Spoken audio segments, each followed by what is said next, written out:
Bonjour à tous. Jean-Paul Gaultier était enjoué et intarissable pendant une rencontre avec les médias.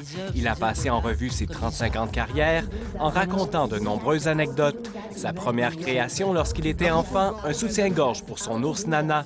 Le profil est un peu pointu. Donc avant Madonna, il y a eu un avant, il y a eu mon ours Nana qui s'appelle... Nana, les soutiens-gorge coniques portés par Madonna, les jupes pour hommes, les corsets qui l'ont rendu célèbre feront partie des 120 ensembles exposés, du prêt-à-porter, mais surtout de la haute couture.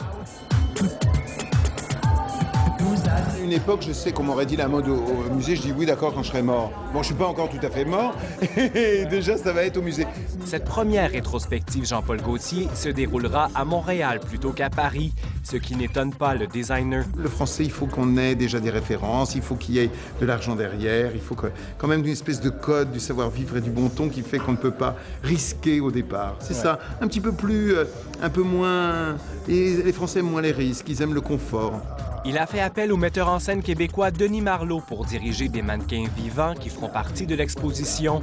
Il a été séduit par la pièce Les Aveugles qu'il a vue au Festival d'Avignon il y a quelques années. J'ai pensé à lui parce que ça m'avait marqué. Je m'étais dit, tiens, un jour, j'aimerais bien peut-être travailler avec quelqu'un comme lui pour faire pour cette exposition.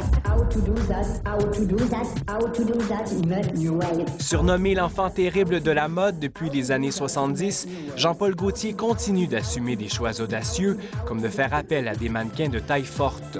Je trouve que c'est très bien de montrer qu'il n'y a pas une seule forme de beauté. D'abord, l'extrême maigreur, quand elle est mal vécue, c'est-à-dire dans l'anorexie, puisque là, c'est du mal vécu, je trouve pas ça du tout réjouissant et pas du tout un modèle. Après Montréal, la planète mode de Jean-Paul Gaultier prendra la route pour Dallas et San Francisco.